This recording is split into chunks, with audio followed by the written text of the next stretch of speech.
today's video, isi-share ko po sa inyo how you can earn $25 or more just by doing presentation on Fiverr. So alam niyo naman po tayo, humahanap tayo ng mga services na pwede nating i-offer so you can get started working from home. So kung interesado po kayo sa topic natin for today, make sure to watch the whole video, mag-subscribe at i-click nyo na yung bell para updated kayo kapag may mga bagong post na tayo dito sa ating channel.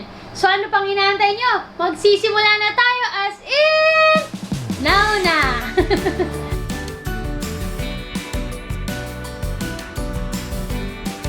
Welcome back po sa ating channel at sa mga bago lang, welcome! I'm Sheena Santos at dito sa ating channel nagsishare tayo ng mga tips, advices, guides, walkthroughs, tutorials at kung ano-ano pa tungkol sa pag-work at home at buhay ng isang home-based mom!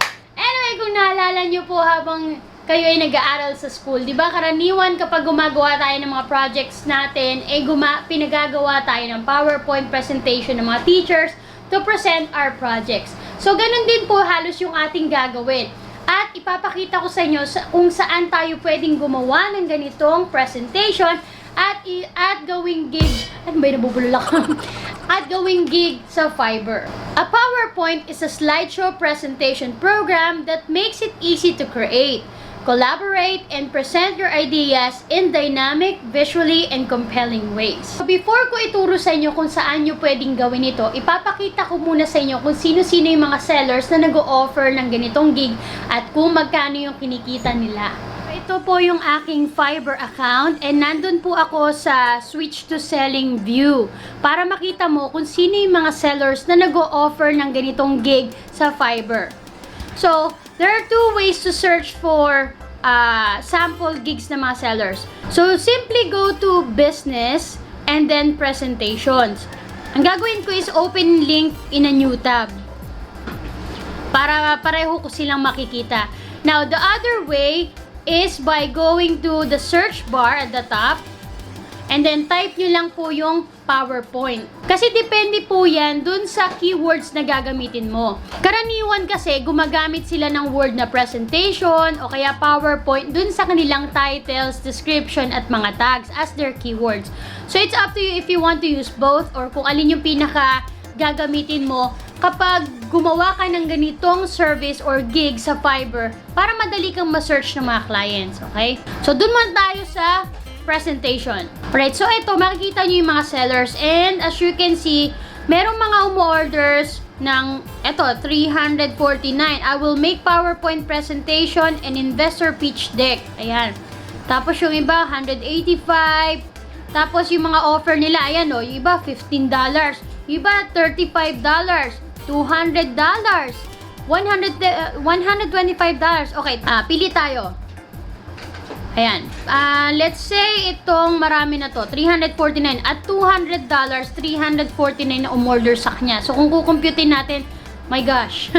'Di ba? PowerPoint presentation. Okay. So ayan yung sample niya, yung pinaka-cover image niya. Ayan. So nasa sa inyo na lang kung paano nyo pagagandahin yung presentation ng client na order sa inyo or ng mga buyers nyo. So, as you can see, ito yung sample cover niya. Ayan.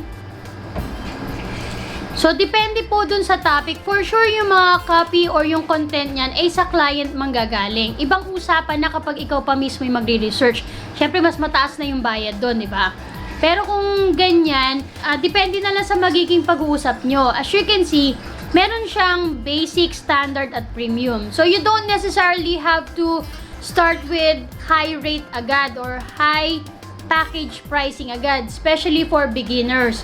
Ang pricing kasi nito is per project. So, pipresyuhan nyo na lang siya base dun sa magiging quality ng inyong trabaho. Of course, syempre, maganda yung quality. Now, kung beginners pa lang po, I would advise not to go higher but not too much. Not to go lower than what the other sellers are doing.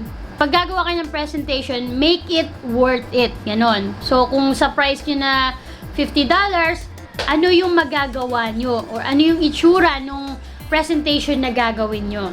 So, syempre, gandahan natin para mas maraming clients yung ma-attract na umorder. Dun sa cover photo pa lang, panalo na, di ba? Alright, so tignan naman natin yung isa nag-o-offer ng $35. Ayan, so PowerPoint, professional presentations yung kanyang pinaka-cover photo. Dito sa isang sample niya, ayun o, para siyang pieces of slideshow. Ayan, ayun o.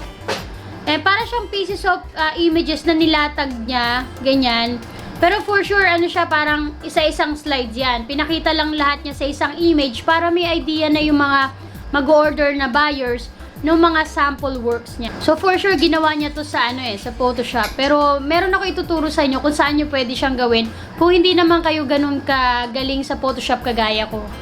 So I would advise na kung wala pa po kayo masyadong idea sa ilalagay nyo sa description o kung ano yung mga package pricing nyo, you can search for different sellers. And para meron kayong basis or reference, but don't copy the whole thing. I mean, don't copy the description, don't copy the cover photos, kasi hindi yun tama. At, syempre, makikita rin ni Fiverr na, oy, pareho lang kayo ng ginagawa, so maaaring masuspend yung iyong account.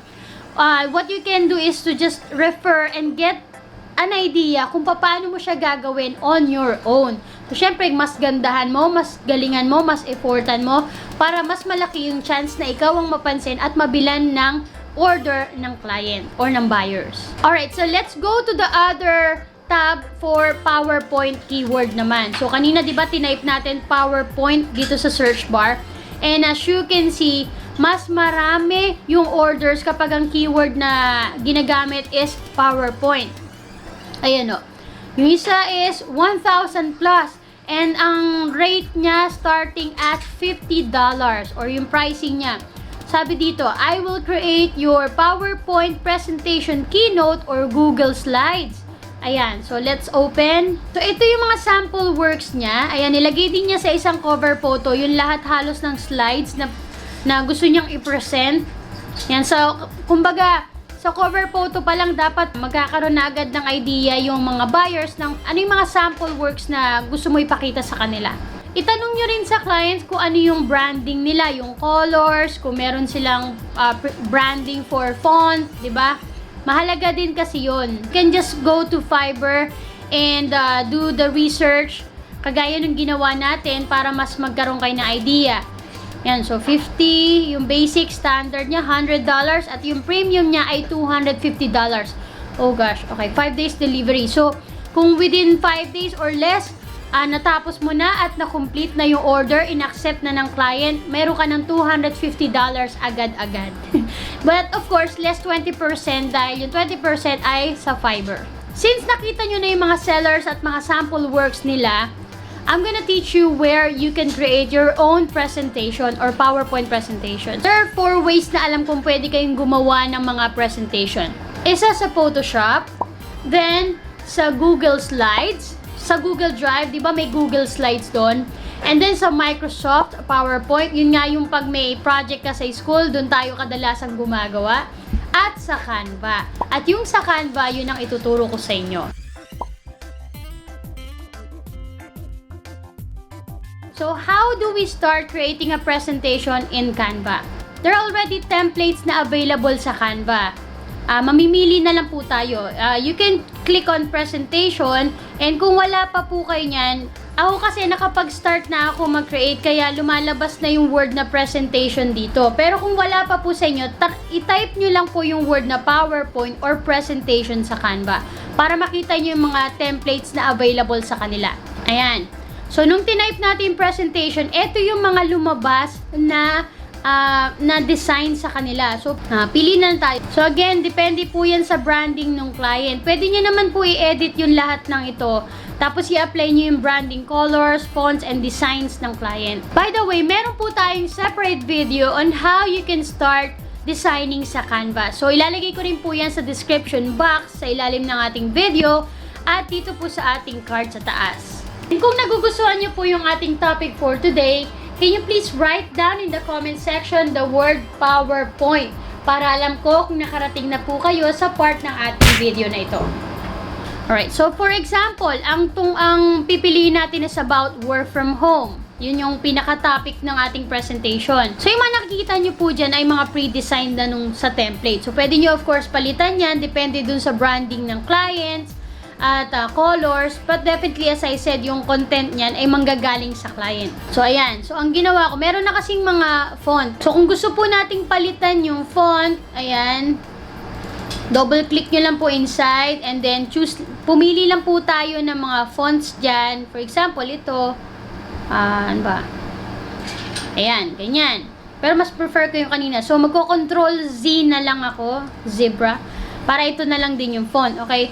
I'm just showing you how you can change and customize a font. Okay, so pwede nyo i-highlight and then palitan nyo lang po ng color kung ano gusto nyo or ano yung prefer ni client. Tapos, let's say work from home. Palitan natin yung work. Oops. Yan, hirap talaga ako mag-type sa laptop. Kaya, nagko-connect pa talaga ako ng keyboard ko. Yung parang external keyboard. Para mas mabilis-bilis at mas accurate ako mag-type. Anyway, so ganyan. Ngayon, dahil nga pre-made na siya, yung text na nakikita nyo, ayan o, para siyang group na. So, pwede natin siyang i-ungroup kung meron kayong gustong palitan or tanggalin. Ayan, so in-ungroup ko. Tapos, pwede ko na tong i-delete. Ayan, tapos center ko to. Alright, so if you want to add background dito sa mismong presentation mo, you can select here yung mga photos, available photos sa Canva, or you can upload on your own. So, for example, ito, hanap lang tayo ng mga libre. Kasi yung iba dyan, kapag free account, may mga bayad. Free account kasi yung gamit natin. Yan, yung mga may pro, tsaka parang euro, sign, may bayad po yun. So, let's just choose free ones. For example, ito. Yan, free. I-click mo lang atas. I-click mo lang and then i-drag mo papunta sa, ayan. O, binitawan ko, ayan, pumasok na. So, pwede kong ganyan, tapos pwede kong i-transparent para medyo hindi sila naglalaban ng aking text. Yan, click transparency, tapos mali. Ito pala yung okay, click lang natin background and then transparent. Ayan. So, kanina, di ba may blue? Ayan, ganyan. And then, pwede mo ring ipalitan yung blue. Kung gusto mo, ganyan. Kaya, white. Yan, medyo madilim siya. Anyway, so, white. Tapos, yung text, para umangat, gagawin nating black. Yan. Well, hindi pa siya ganun kaganda. Hindi kasi nasa gitna pa yung laptop. So, pwede ko pang ibaba pa yung transparency para medyo umangat yung aking text. Pero nasa inyo na yan kung paano yung di-design kasi hindi naman ako talaga ganun kagaling mag-design. I know. Admitted naman po ako dyan. Anyway, so ito, tanggalin ko to. Hindi siya bagay. Oops, ayan.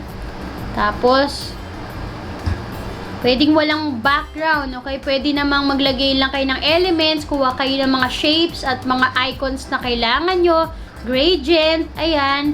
Pili lang po kayo, libre po yan. Unless nakalagay na may bayad, ha? For example, ito. Yan, pinatong ko. Patong-patong na lang. Tapos, ang gagawin ko, yung position niya, ibabak ko. Back. Ayun na, ando pa rin yung mga stars na twinkle na ganyan.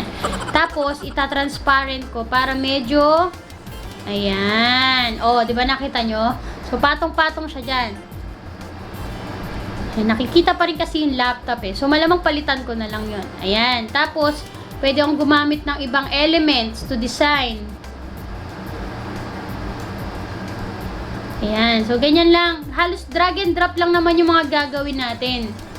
Ganyan lang kadali po gumawa ng presentation sa Canva. So, magkakatalo-talo na lang talaga dyan sa design at concepts ng inyong presentation. Alright? Okay, so let's say okay na to, ha? So, let's say lang naman. Improve nyo na lang. Now, kung mag-create na kayo ng second slides, pwedeng yung second, yan, pwede nyo improve to or pwede nyo namang i-delete.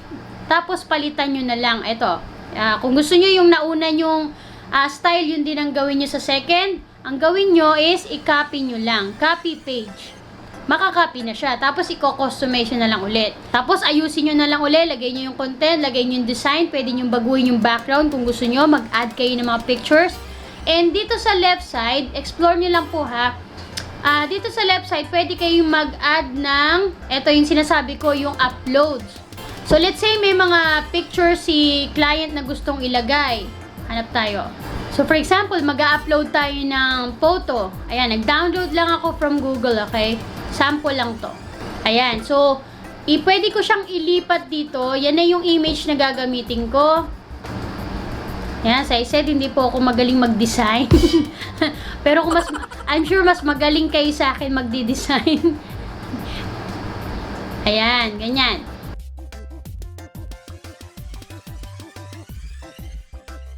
Yan, ganyan. Tapos, kung gusto nyo pa mag-add ng text, kuha lang kayo dito sa kabila. Pwedeng yung mga ganyan, no? Pwedeng mga templates na yung text na gagamitin nyo. Or pwedeng start from scratch kayo. Tapos, kayo na bahala mag-customize ulit. Ayan, maglalagay lang ako ng mga random text. Home base, mom, diaries.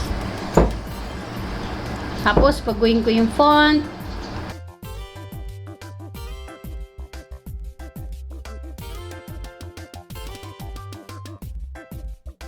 Alright, so ganyan. Now, kung hindi nyo na kailangan yung ibang mga slides, you can just delete them. Ayan. Delete. Or if you want to add more slides, just click on add new page. Ayan, kung nakikita nyo. Now, kung for example, tapos nyo na yung presentation, you can click on the 3 buttons here at the very top and then click on present. Okay, pag tapos nyo na. Then, you can select for the transition style. So, pwede yung fade, slide, rise, wipe. Mamili lang po kayo dyan. Alright, so let's say ang napili natin is yung circle. Okay, tapos ipe-present natin para makita natin how it will work. Okay, so click natin yung arrow para sa next slide. Ayun, yun yung style niya. Okay, so for example, tanggalin ko muna ibang mga slides na hindi natin kailangan. Ayan, tanggalin. Kasi 19 slides to halos eh. Ida-download ko siya. Download natin 4 slides. Wala naman tayong babayaran. So, ida-download ko yung 4 na slides para makita natin siya kung ano yung pinaka-final output niya. Ayan. So, PDF copy. Ito na po yung sample presentation na ginawa natin sa Canva. Yan.